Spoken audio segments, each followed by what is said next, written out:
Hello everybody. Hey, we are here. Say hello. Welcome to Tea with a Druid. I hope you can hear me nice and clearly. Drop a little comment if you can. It's sunny and hot. It's sunny and hot everywhere, isn't it? Hey, Northern Germany. Ursula in Goring again. How you doing? Just along the road. Dave from Southwick. Baking hot in London. I know. Isn't it just?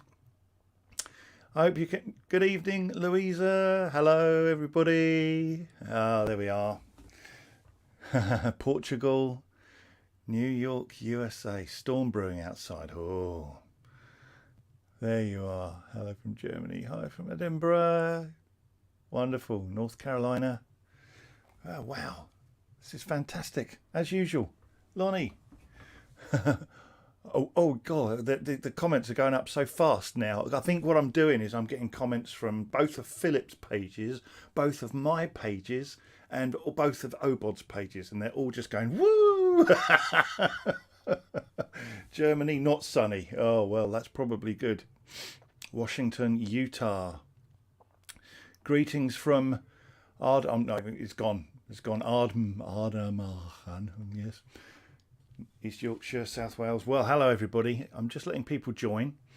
It's me again. Philip is away, and me and Kerry have stepped in for the last couple of weeks. Isle of Wight, nice. Texas, Colorado, Peru. This is amazing, isn't it? Ontario, Canada, San Diego, California. It's just incredible. From a rainy Scotland and Vermont. Wow. New York. Yeah, me again. Hello, Willow. Right. Okay, enough of this. Saying hello to people from all over the world. It's just fantastic. So, here I am again. Tea with the Druid 217. How on earth is there anything left that we haven't spoken about on Tea with the Druid? And of course, everyone who presents Tea with the Druid, I've only done it a few times, but we all bring our own little experiences of our Druid path. And hopefully, you know, listening tonight, I'm not going to be talking for too long. I think these usually go on between like 20 and 40 minutes. We'll see how we go.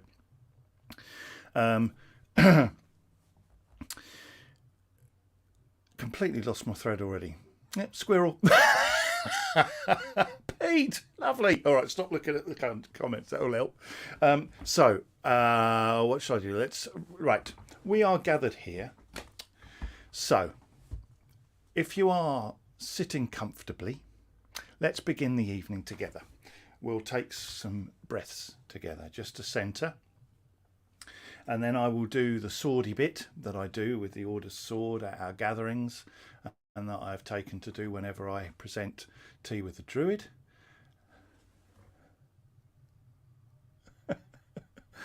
Amazing. Oh, stop looking at the comments. Right. Okay, so get comfortable. Have your eyes open or closed, it doesn't matter. And let's take a long, slow breath together with the earth beneath us.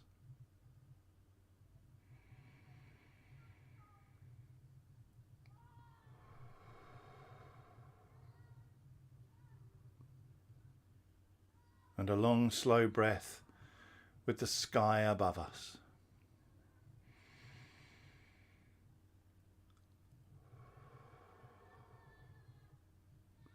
And a long, slow breath with the seas and the rivers of the land upon which you stand.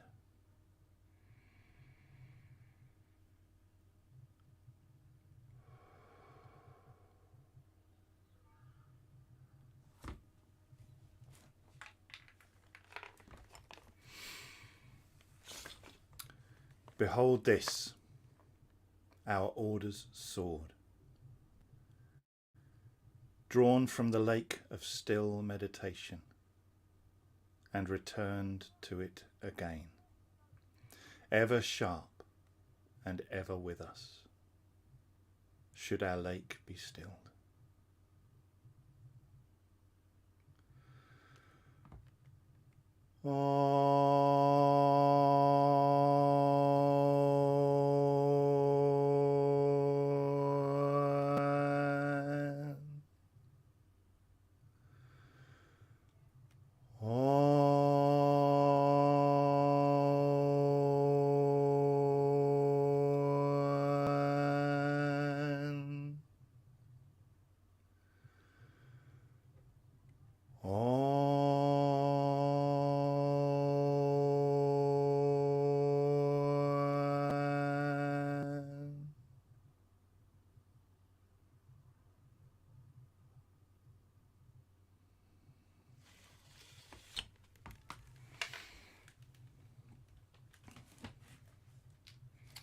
That's better.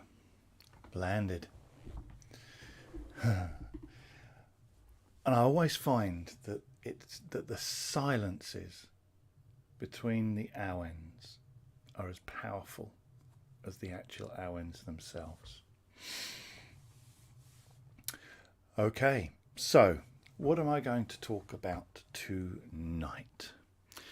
This is like a second half of my Tea with a Druid. I think it was 213, I think I did last time. And so this is like the second half of that. During that half, I spoke about the nature connection I found through my Druid path, through what had happened since I joined the order back in 1994, and going through the Obod Gwersi and how that has affected my life in such a positive way, and the deeper connections I found through myth and through folklore and through the Gwersi themselves and the rituals. Now then, I've got to have my window open because it's really hot. And there's a dog barking, there's a child over the allotment screaming. I don't know if you can hear that or not, but if you can, I apologise, but I ain't shutting the window just yet. It's really warm. Yeah, so that's what was happening in the last Tea with a Druid, really, and that's where I got to. But in that Tea with a Druid, I mentioned that the other half of my Druidry is influenced by Bushcraft. Some years ago, I enrolled on a couple of on some courses to explore Bushcraft and Wilderness Awareness. One of those was with Ray Mears's Woodlaw School of Bushcraft, and spent a week with them. Living in the woods in debris huts and drinking pond water and making fire by friction and various other ways, trying to find our way through the woods without compasses, tracking, all that kind of stuff. And I did a few other courses as well, to the point where I just fell in love with this stuff. I utterly fell in love. We can't hear any of it. Huh? Oh. Oh no, we can't. Oh, you can't hear the noises. Ha ha. Oh, that's all right then. Phew. I thought you meant you can't hear me talking. Yeah. So, I absolutely fell in love with this stuff, and I could see that. Walking into the woods and knowing the folklore surrounding the elder tree or the oak tree, or the various plants and the medicinal plants within the woods and the folklore surrounding that was like one half of the circle. But the Bushcraft just allows you to find your life within the woods and to become part of the woods. And it's almost like there's a beautiful, natural jigsaw puzzle. And the whole jigsaw puzzle is complete.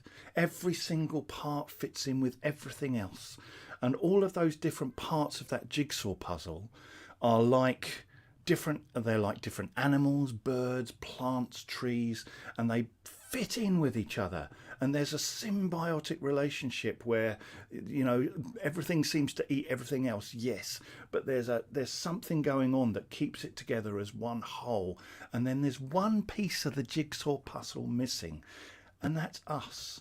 and our piece of the jigsaw puzzle it doesn't quite fit. We've adapted so much of our environment that it's almost hard to get that bit of jigsaw puzzle to fit.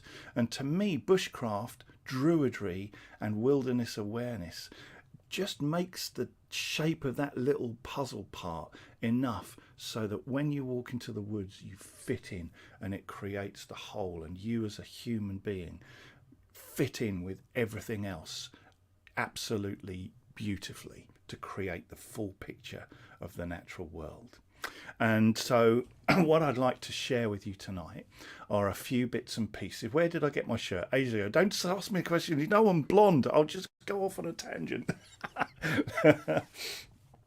So what I'd like to do tonight is just share with you some of the things that I do that are connected with that side of my druidry. And, well, you know, let's start right at the very beginning. I mean, how many of us would like to see more wildlife? When we walk into the woods, how many of us, I'm sure most of you, will be going in there to see wildlife. And often when we walk into the woods, we hear a lot of birds, and the birds are singing really, really loudly. And we go, oh, that's lovely. The birds are singing. Oh, that's nature. And the dog's barking. That's nature. We love that. But what's happened in that moment, and the reason often why you hear so many birds singing when you walk into the woods, is that those birds are often the sentinel birds of the woodland. And they have just seen one of the most efficient predators of all of the natural world walk in to the woodland in the shape of you. And the birds are singing their hearts out, and what they're saying is, run for it. And like a ripple, you've plopped yourself into a lake, and the ripples spread out into the woods, and most of the wildlife is just running away and hiding from you as you step in. Part of the reason that happens is because when we walk into the woods, we bring with us a lot of our thoughts and baggage. So as you're getting out the car and you're getting things going and you walk into the woods, you might be thinking, oh, didn't do the washing up. Did I leave the oven on? I've really got to pay that bill tomorrow. Oh, I forgot to buy that stuff that when I next go shopping. And all this stuff is going through your head, and you aren't present. You aren't present into the woods when you walk into it. And so the way you walk is there's no stealth. There's no awareness of walking into the woods. You just often, we can just often bring all of that with us. And so that's the first stage, is to basically try and shut down that mind that is going la la la la la la la la la la la la. Yeah. And one of the ways to do that is to become very, very aware of our senses. And this is a little technique that I was taught by a school that was started up by an American, well-known American tracker and survival expert called Tom Brown Jr. I think his school was called Trackways, but there's another one as well, I think Kamana or something like that.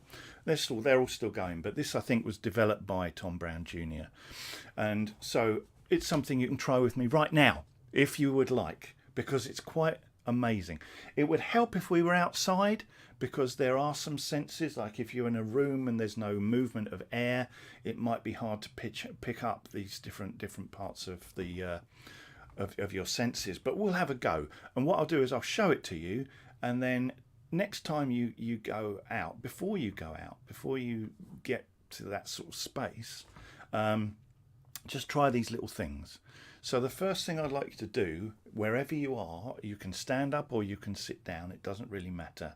But what I want you to do, and I'll do it myself, is I want you to kind of look just above where you think the horizon would be. For me, that's actually right straight bang into this camera. Yeah? So just for the moment, just look where that horizon might be and above the horizon. Not too far above, but enough. And then we're going to look through the eyes of the owl together. And the way we're going to do that is I want you to bring your arms up to either side of you like that. Try and keep your eyes focused on that part of the horizon, like a you know, you're looking straight at that point. But then with your arms up, I want you to wiggle your fingers, and I want you to bring your arms in until you can see, still looking straight ahead at that point, but you will be able to see your wiggling fingers on either side of your vision. Yeah? And you can see them there, right? And then what's going to happen is you keep looking straight forward. You can keep the vision of your wiggling fingers, but I'm going to put my arms down, and I will tell you that you will be able to see me put my arms down very, very clearly on your screen, even though you're not looking at me. You'll see me lift that hand and that hand, but you're not looking at me.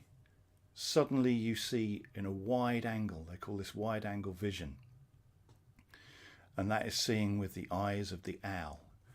Now when you look, oh actually we'll just stop there. I will tell you why we're doing that in a minute. So that's the eyes of the owl, okay? And now look back at me and drop the eyes of the owl for the moment. Okay, I hope that you saw that. What we'll do now is we will smell the air. Call that soft eyes. Yes, I'm sure there are other names for it as well. But basically it stops you from looking directly at something.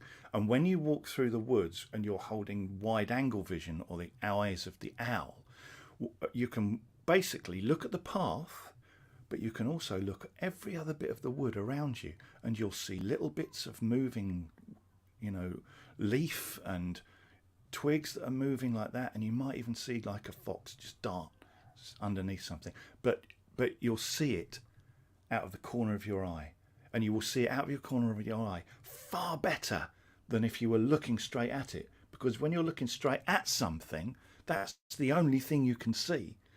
So that's what the wide angle vision is for. The next thing we're going to do is we're going to smell the air through the nose of the wolf. There he is, the nose of the wolf. My dog is not with me. Oscar has deserted me. Right, so how do we sniff the air as humans? Often we'll do this. You know, if you want like a really nice, you know, dinner, you'll hold it up, you'll, oh, that's nice, or the wine or something like that. But if you watch a dog or a fox or a wolf, what they will do is they will sniff the air quickly and then have a long sniff at the end. They will literally go like that. And if you do that to the air, your senses will open up a lot more. What I would do if we were doing this in the woodland is I would ask you to reach down and just pick up a piece of a handful of grass or of the earth. And if you want to go into your garden and do this afterwards, or go outside and do this afterwards, then do that. But basically get the earth. But you probably, even though you think your hands are clean, you might even find that there's an odour to your hands if you literally just lift your hands up right to your nose and just go.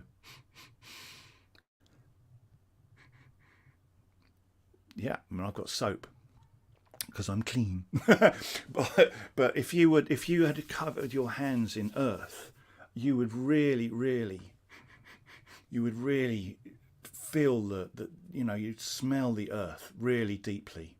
And of course, what we'll do now is I'll get you to put your hands out again like this.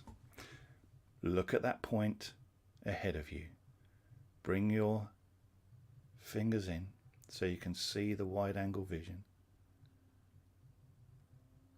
and then drop your arms, and you see I saw myself drop my arms on the screen there, And then while you are maintaining that wide angle vision, take a sniff of the air as well.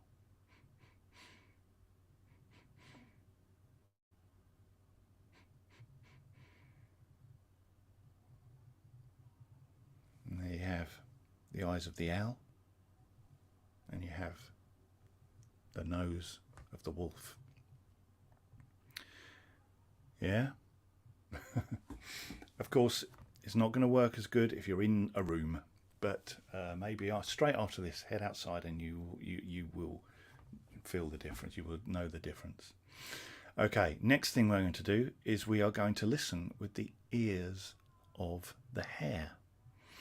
Now, what I want you to do with this is literally get your hands, just put them behind your ears and cup them. If anyone's just tuning in or looking at this and I scroll past them on Facebook, they'll wonder what the hell's going on.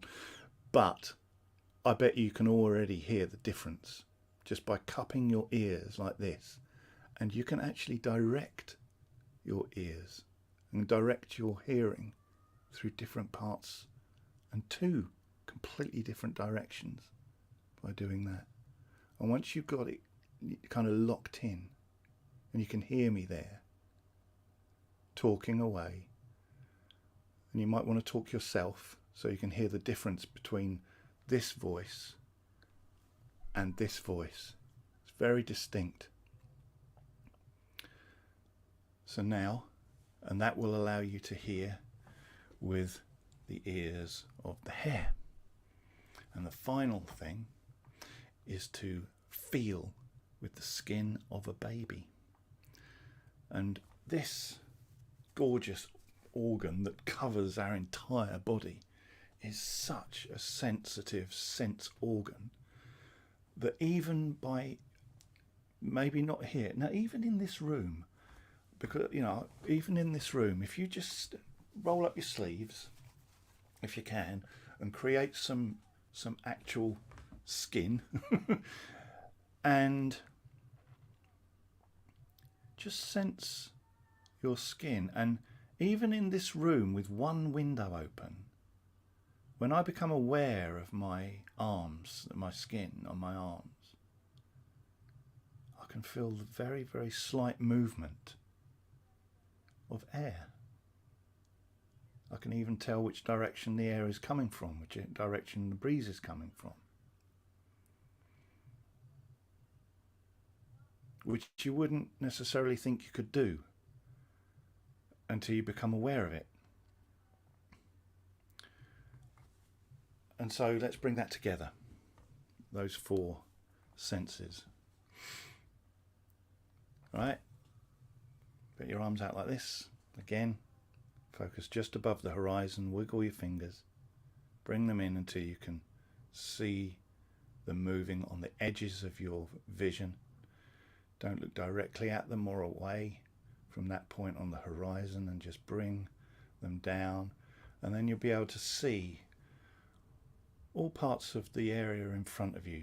Without even looking at it, you can see, I can see two speakers because this is my recording studio as well. I can see my audio interface there, my tarot cards that I've drawn for the week down on my right hand side here. You can just see all of that without actually moving any of your vision away from that point just above the horizon. And you can hear clearly my voice, but also if you listen really deeply, I can hear the sounds of the harbour outside across the waters. I can hear the annoying children screaming on the allotment and the occasional dog barking. And I can, of course, hear my voice, and you'll be able to hear my voice as well. But if I just stop talking for a little while, just listen and see what layers of sound you can hear just by tuning into the sense of your hearing.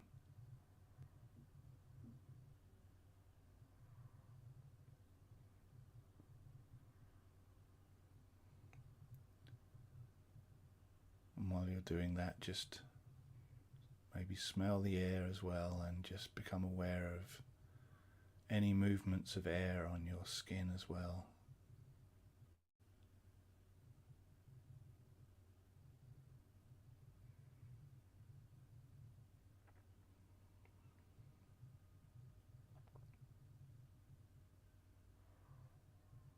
Okay. So when people suggest meditation, they say to have a focus, and they on a lot of people say focus on your breath and become aware of where you will feel that breath. Is it at the end of your nose? Is it in your chest? Is it in your belly? And become focused on that one point with the breath going in and out. That's fine. But I tell you what, that senses meditation of those four senses together and just sitting by a tree in a woods is as deep a meditation as you will ever experience.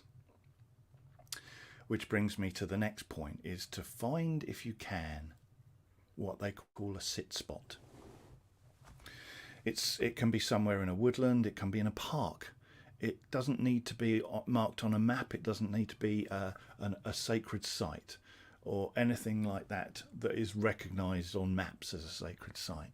But this place can become your sacred site, somewhere you return to time and time again. And that's in a way what makes it important, that it's not an hour and a half drive away, that it is at the most half an hour away from your home, so that you can go there often.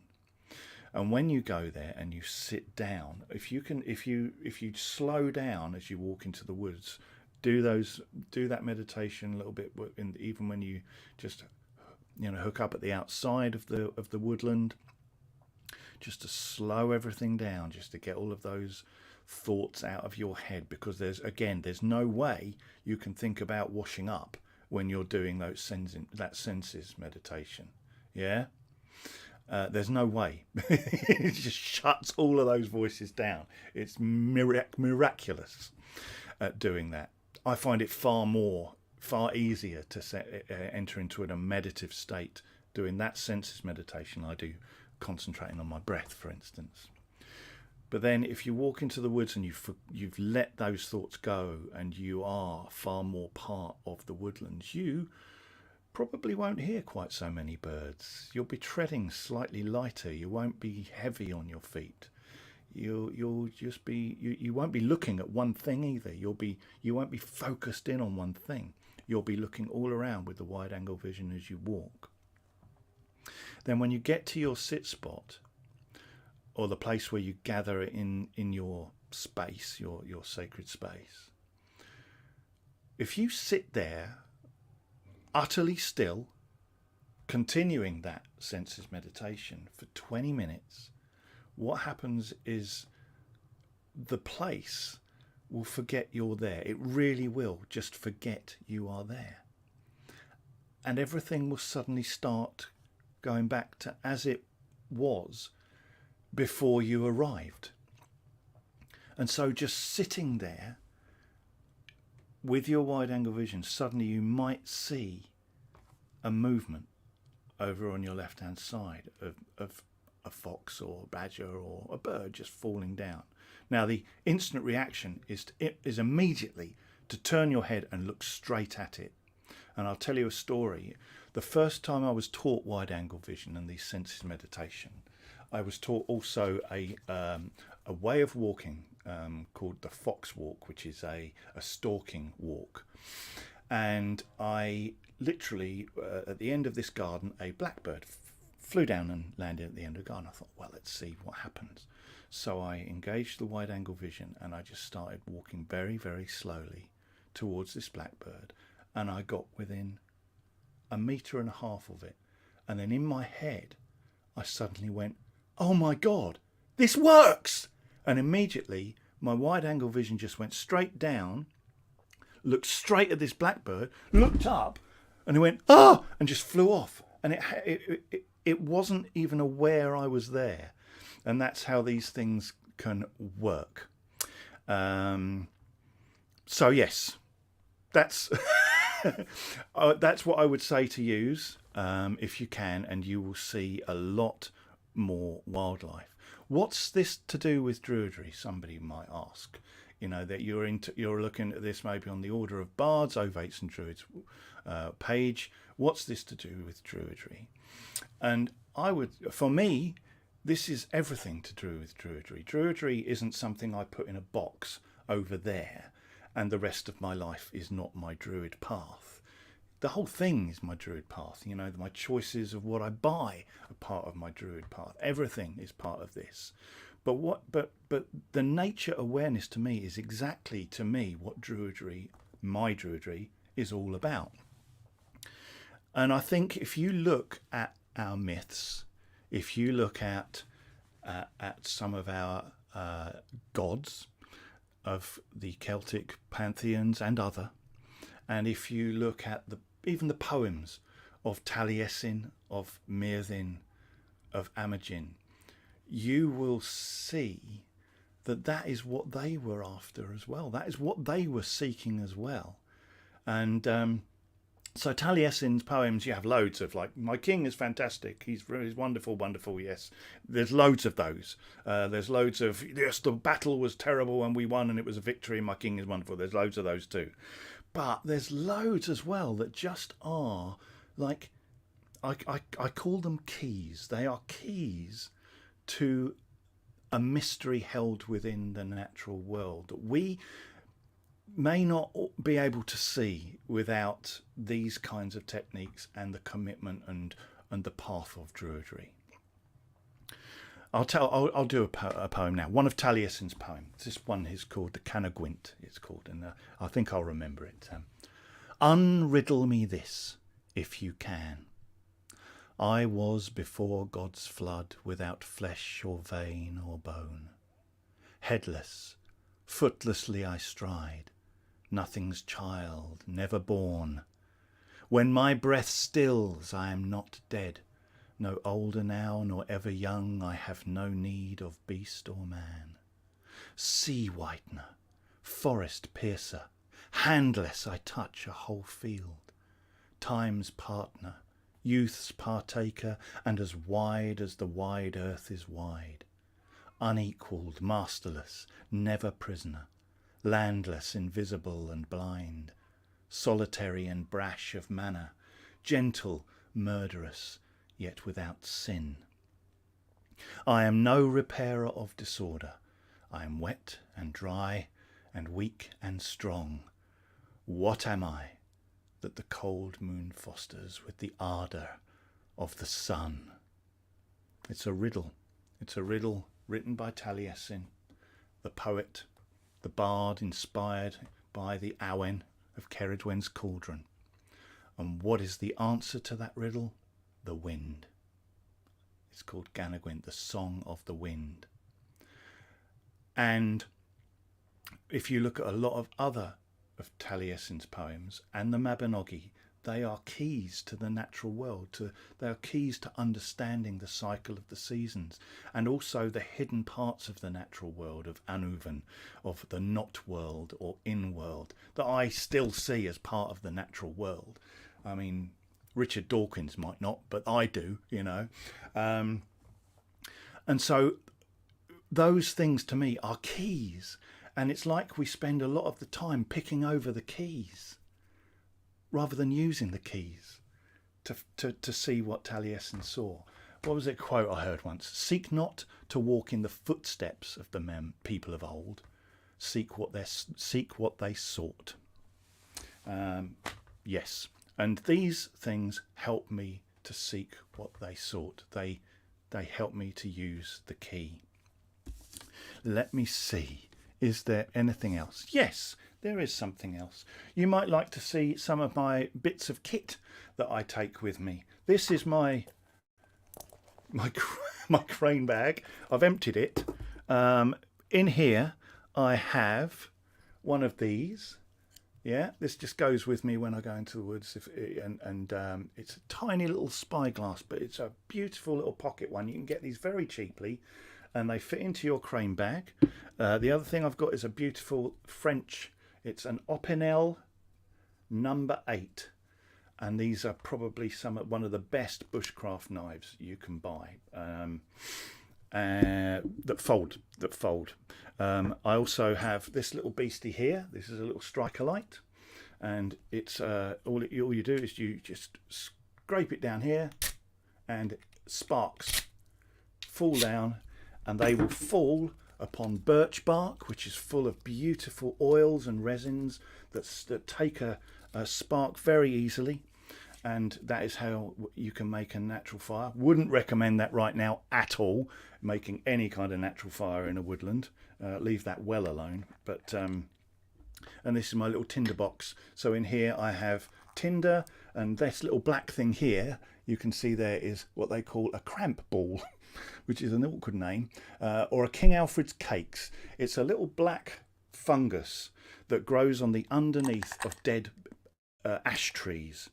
And if you were to pull one of those off, a nice fresh one off, and then click it open, inside there are concentric circles, and you get your striker light.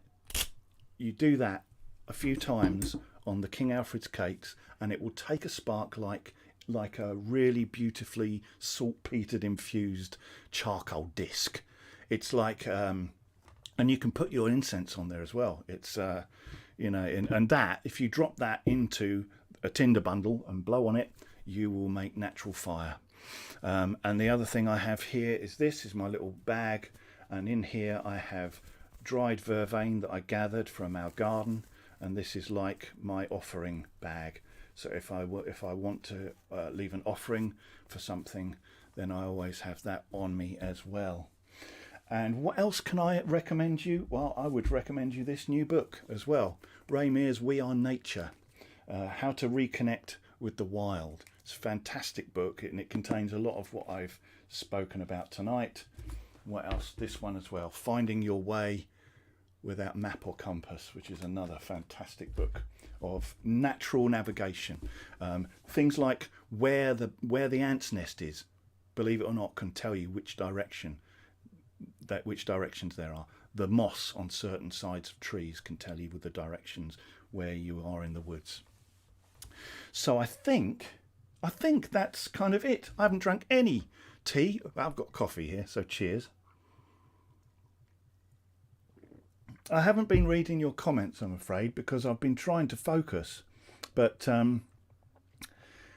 yeah, Old Man's Beard, absolutely, that is fantastic tinder. In fact, that is what that is on the top of my little pot. The seed heads of honeysuckle, I think, and you know, it's just fantastic. So I am going to end this with a song that I think will be perfect for this particular tea with a druid. A song that I wrote, and it's called Under the Trees, because that just about seems to be the perfect thing to do, and that will take us to about 45 minutes. And yes, wild clematis.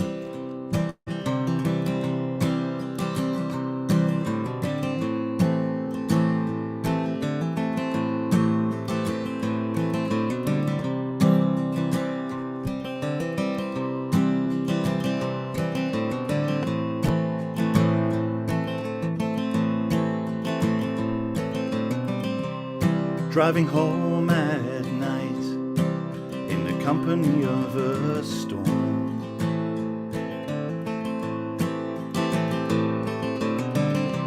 endless tail lights, I'm sitting here alone.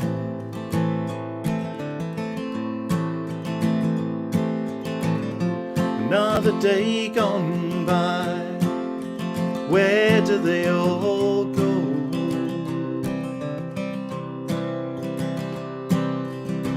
Getting harder to justify a life on death row.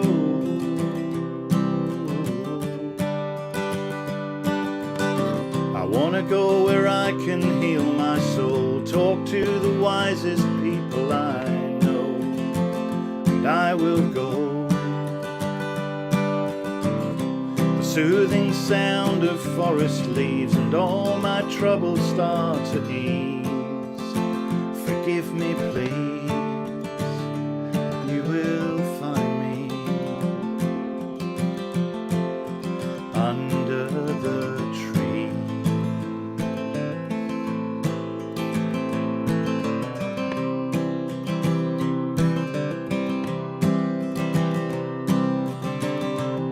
When we are born, we are told.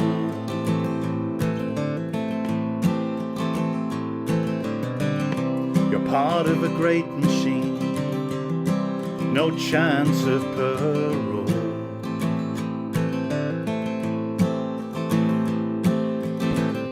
But life is a miracle, this I know so well.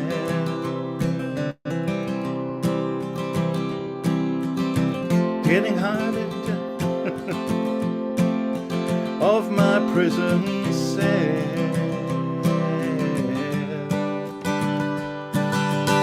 I wanna go where I can heal my soul, talk to the wisest people I know, and I will go. The soothing sound of forest leaves and all my troubles start to ease. Forgive me, please, you will find me under the tree.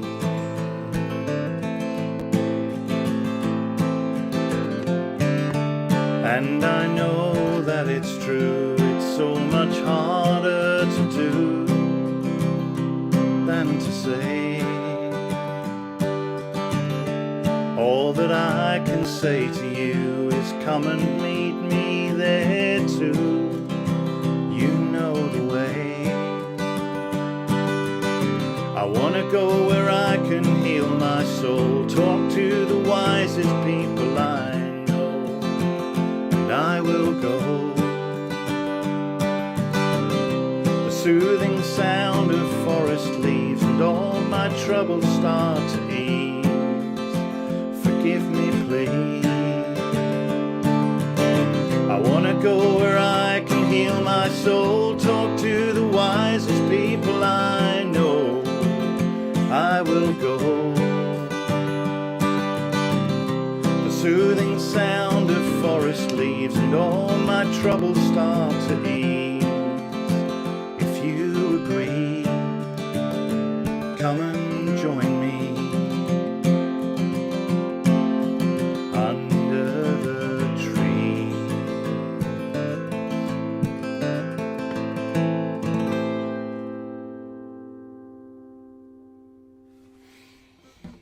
Yeah. Well, thank you. Thank you for spending your Monday morning, evening, wherever you are with me. And this is all recorded and ready to watch on playback if you want to watch it again. Other than that, have a fantastic rest of your week, and I will see you again along the road, I'm sure. So thank you very much. Peace, blessed be. Thank you very much. See you again, my friends. Bye bye.